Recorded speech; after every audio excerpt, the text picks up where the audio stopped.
Hello and नमस्ते, स्वागत छ हजुरहरूलाई नेपाल अनलाइन स्कुल च्यानलमा।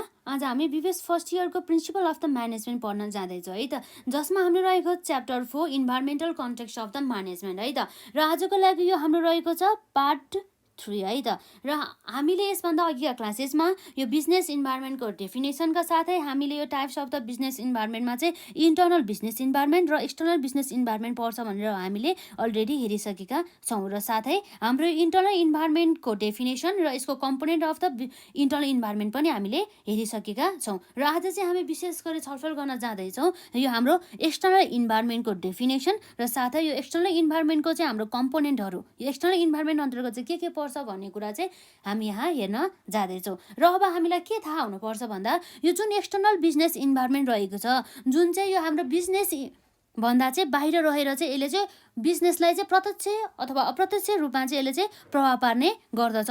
यो व्यवसायले लिने विभिन्न प्रकारका व्यवसायमा रहेका म्यानेजमेन्टले लिने विभिन्न प्रकारका डिसिजन्सहरूलाई चाहिँ यसले चाहिँ असर गर्ने गर्दछ र यसको बिजनेस अपरेसनहरूलाई पनि असर गर्ने चाहिँ गर्दछ, जसलाई चाहिँ यो व्यवसायको म्यानेजमेन्टले अथवा व्यवस्थापक समितिले चाहिँ यसलाई चाहिँ कन्ट्रोल गर्न सक्दैन, यो इन्टर्नल इन्भाइरोमेन्ट जस्तो है। र यसलाई चाहिँ के गर्न सक्छ भन्दाखेरि यसले चाहिँ जुन व्यवसायलाई चाहिँ अपर्च्युनिटिजहरूका साथै यसले थ्रेट्सहरू पनि प्रोभाइड गर्ने गर्दछ। यो एक्सटर्नल इन्भाइरोमेन्ट भने चाहिँ कस्तो भन्दा चाहिँ जसलाई चाहिँ अब कन्ट्रोल पनि गर्न सक्दैन र यसले चाहिँ व्यवसायलाई पनि असर गर्दछ। र यसमा चाहिँ जुन व्यवसायको चाहिँ आउटसाइडभित्र चाहिँ रहने गर्दछ, जस अन्तर्गत पर्ने भनेको कस्टमर, सप्लायर्सहरू भयो, कम्पिटिटर्सहरू भयो, गभर्मेन्टहरू भयो, साथसाथै प्रेसर ग्रुप्सहरू भयो र फाइनेन्सियल इन्स्टिट्युसनहरू पर्न गयो र हाम्रो स्ट्राटेजिक एलियन्सहरू पनि हाम्रो पर्ने भयो है त। र अब हामी हेर्न जान्छौँ जुन हाम्रो एक्सटर्नल इन्भाइरोमेन्ट भने चाहिँ के रहेछ भन्दा चाहिँ जुन चाहिँ हाम्रो अर्गनाइजेसनको चाहिँ आउटसाइडभित्र रहने एउटा यस्तो फोर्सेस अथवा यस्तो तत्त्व जसले चाहिँ व्यवसायकोलाई अथवा बिजनेसको अपरेसनलाई चाहिँ व्यवसायको कारोबारहरूलाई चाहिँ यसले चाहिँ अफेक्ट गर्ने गर्दछ, असर गर्ने गर्दछ है त। त्यो कुराहरू भयो भने चाहिँ हामी यहाँ हेर्न सक्छौँ के रहेछ भन्दा बिजनेस इन्भाइरोमेन्ट भन्ने बित्तिकै हाम्रो के भयो भन्दा forces outside the organisation affecting business operation are external environment भन्ने कुरा भयो है त। जसमा चाहिँ अब हामीले यसको जुन हाम्रो एक्सटर्नल इन्भाइरोमेन्ट अन्तर्गत यसको कम्पोनेन्ट भन्न सक्छौँ है त। यसको कम्पोनेन्ट्स अन्तर्गत हाम्रो के पर्ने गर्दछ भन्दाखेरि अब हाम्रो विशेष गरी नम्बर 1 मा कस्टमरहरू रहेको छ है त, कस्टमर्सहरू भयो। र नम्बर 2 मा हाम्रो यहाँ रहेको छ सप्लायर्सहरू, कस्टमर्स भयो, सप्लायर्सहरू भयो, सप्लायर्स भनिन्छ है। र अर्को भनेको हाम्रो नम्बर 3 मा कम्पिटिटर्सहरू भयो। र हाम्रो नम्बर 4 मा रहेको छ हाम्रो यो गभर्मेन्टको कुरा आउनु भयो है त, गभर्मेन्टको कुरा आउने भयो। र यसपछि हाम्रो यहाँ रहेको छ प्रेसर ग्रुपको है त।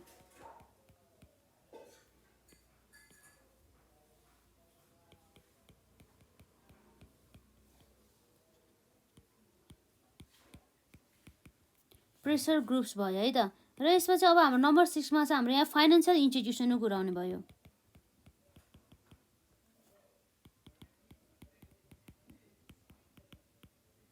फाइनेन्सियल इन्स्टिट्युसन र हाम्रो यहाँ नम्बर 7 मा रहेको छ हाम्रो स्ट्राटेजिक अलाइजहरू कुरा भयो है त।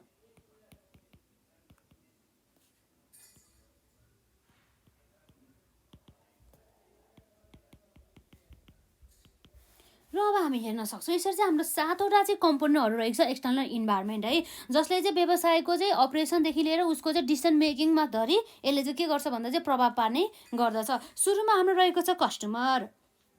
अब कस्टमर कस्तो भन्दाखेरि चाहिँ कस्टमर भन्ने चाहिँ हाम्रो ग्राहकहरू, जसलाई चाहिँ हामीले वस्तु तथा सेवाहरू चाहिँ बिक्री वितरण गरेको अथवा प्रोभाइड चाहिँ गरेको हुन्छ। वस्तुहरू चाहिँ बिक्री वितरण गरेको र सेवाहरू चाहिँ प्रदान गरेको भन्ने कुरा बुझिन्छ है त।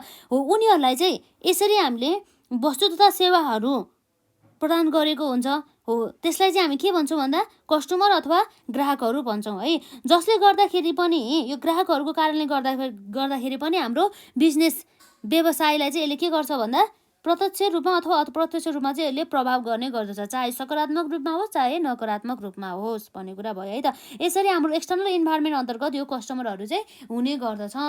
भनेपछि अब यो कस्टमरहरूले हामीले कस्टमरहरूलाई किन चाहिँ वस्तु तथा सेवाहरू प्रदान गर्छौँ भन्दाखेरि जसको कारणले गर्दाखेरि चाहिँ हामीलाई के आउँछ भन्दा चाहिँ पेमेन्ट अथवा मनी चाहिँ आउने गर्दछ भन्ने कुरा भयो है त।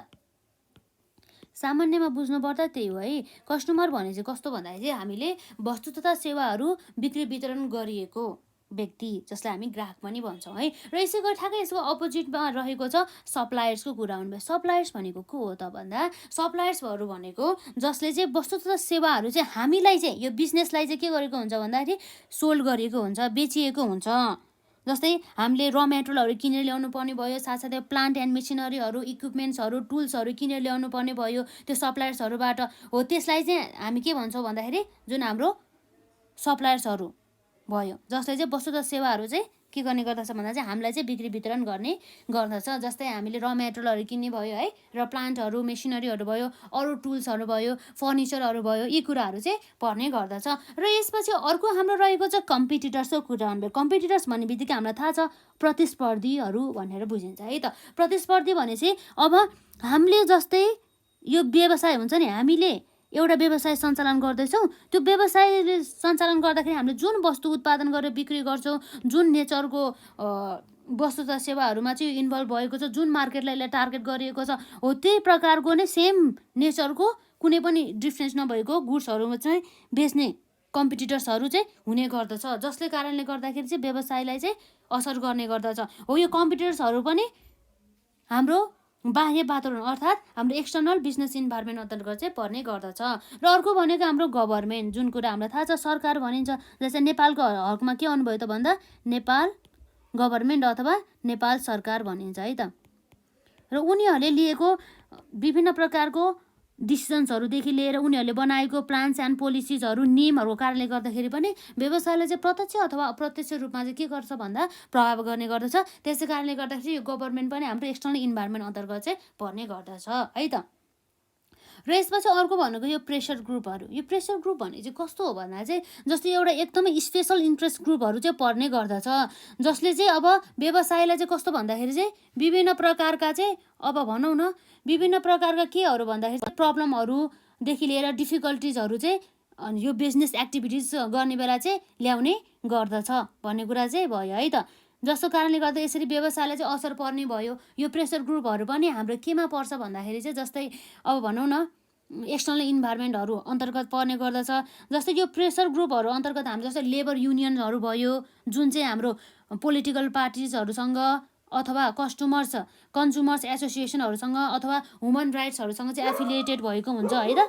र अब त्यसपछि अरू इन्भाइरोमेन्टल एसोसिएट्स, मिडिया, सोसल इन्स्टिट्युसन्सहरू पनि हाम्रो यो प्रेसर ग्रुप अन्तर्गत चाहिँ पर्ने गर्दछ, जसले चाहिँ व्यवसायलाई चाहिँ यसको डिसिजन लिनको लागि र व्यवसायको चाहिँ कार्यहरू सञ्चालन गर्नको लागि चाहिँ यसले चाहिँ एकदमै नकारात्मक अथवा सकारात्मक चाहिँ प्रभाव गर्ने गर्दछ भन्ने कुरा भयो है त।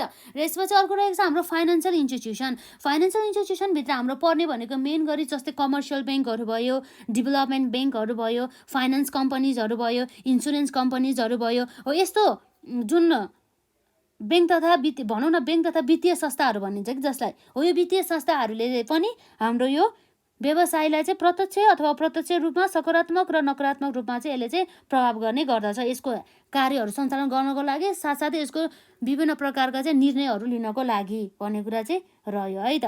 र यो फाइनेन्सियल इन्स्टिट्युसनहरूले चाहिँ विशेष गरी चाहिँ अर्गनाइजेसनलाई चाहिँ यो अब लोनहरू अनि प्रोभाइड गर्ने गर्दछ। अब दीर्घकालीन लोन अथवा अब भनौँ न एकदमै सर्ट पिरियडको लागि प्रोभाइड गर्ने लोन हुन्छ नि हो, त्यो लोनहरू चाहिँ प्रदान गर्ने गर्दछ है त। र साथसाथै अरू ब्याङ्किङ अनि सुविधाहरू पनि यसले प्रोभाइड गर्ने भयो है त। र अर्को भनेको हाम्रो स्ट्राटेजिक एलिएजहरूभित्र चाहिँ हाम्रो के पर्छ भन्दाखेरि चाहिँ जस्तै जब चाहिँ कस्तो हुन्छ भन्दा चाहिँ यो स्ट्राटेजिक एलिएजभित्र चाहिँ अलवेजभित्र चाहिँ के पर्छ भन्दा जस्तै अब कुनै पनि अब भनौँ न 2 वा 2 भन्दा बढी कम्पनीजहरू चाहिँ के गर्छ भन्दा चाहिँ जोइन्टली चाहिँ एक आपसमा चाहिँ यदि काम गर्छ, टुगेदर एक आपसमा चाहिँ मिलेर चाहिँ यदि काम गर्छ भनेदेखि त्यस्तो अवस्थामा चाहिँ यो के हुन्छ भन्दा चाहिँ एउटा जोइन्ट भेन्चर अथवा अदर पार्टनरसिप फर्महरू चाहिँ आउने गर्दछ। यसरी 2 वा 2 भन्दा बढी कम्पनीहरू मिलेर चाहिँ एउटा काम गर्ने जोइन्टली, जसलाई हामी जोइन्ट भेन्चर अथवा हाम्रो अदर पार्टनरसिप फर्म पनि भन्न सक्छौँ है। र तिनीहरूलाई अब हामी के भन्छौँ भन्दा स्ट्राटेजिक एलिएज भनेर भन्न सक्छौँ है, जसले चाहिँ अब भनौँ न अर्गनाइजेसनलाई चाहिँ प्रत्यक्ष अथवा अप्रत्यक्ष रूपमा चाहिँ विभिन्न भनौँ न यसले के गर्छ भन्दा प्रभाव गर्ने गर्दछ।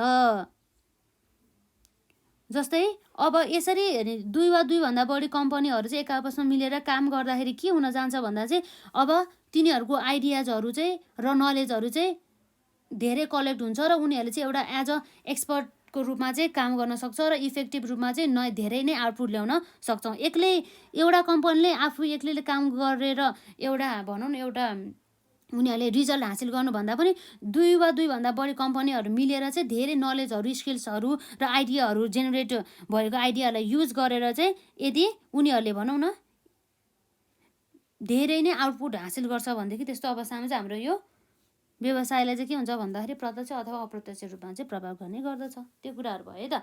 यसरी हामीले यहाँ देख्न सक्यौँ के भन्दाखेरि जुन हाम्रो एक्सटर्नल इन्भाइरोमेन्ट अन्तर्गत, जस्तै यसको एक्सटर्नल इन्भाइरोमेन्टको कम्पोनेन्ट्स अन्तर्गत हाम्रो के पर्यो भन्दा नम्बर 1 मा कस्टमर, नम्बर 2 मा सप्लायर्स, नम्बर 3 मा कम्पिटिटर्स, नम्बर 4 मा गभर्मेन्ट, नम्बर 5 मा प्रेसर ग्रुप र नम्बर 6 मा फाइनेन्सियल इन्स्टिट्युसन र नम्बर 7 मा स्ट्राटेजिक एलिएजहरू पर्ने भयो है त। राम्रोसँग पढ्नु होला। र अब आजलाई चाहिँ हामी यति नै गरौँ र अहिलेसम्म हामीले चाहिँ यो बिजनेस इन्भाइरोमेन्टको कन्सेप्टका साथै हाम्रो यसको टाइप्सहरू एक्सटर्नल इन्भाइरोमेन्ट र इन्टरनल इन्भाइरोमेन्टहरू पर्यो। र अब हामी नेक्स्ट पार्टमा चाहिँ जुन हाम्रो जेनरल इन्भाइरोमेन्टहरूको चाहिँ बारेमा पढ्छौँ है त। र त्यसपछि हामी जेनरल इन्भाइरोमेन्टलाई सकाएर यदि भ्यायो भनेदेखि हामी अरू जुन हाम्रो समाजप्रति चाहिँ बिजनेसको चाहिँ रेस्पोन्सिबिलिटी के छ अर्थात् सोसियल रेस्पोन्सिबिलिटी अफ द बिजनेसहरूलाई पनि कभर गर्छौँ है त। र आजलाई यति नै गऱ्यौँ।